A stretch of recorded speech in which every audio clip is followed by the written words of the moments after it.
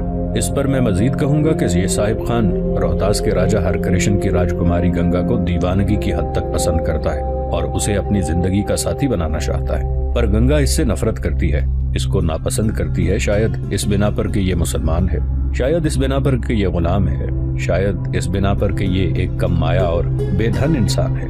اتنا کہنے کے بعد فدائی خان جب خاموش ہوا تو شیر شاہ نے اسے اور مقرب خان کو اپنے قریب ہی بیٹھنے کو کہا۔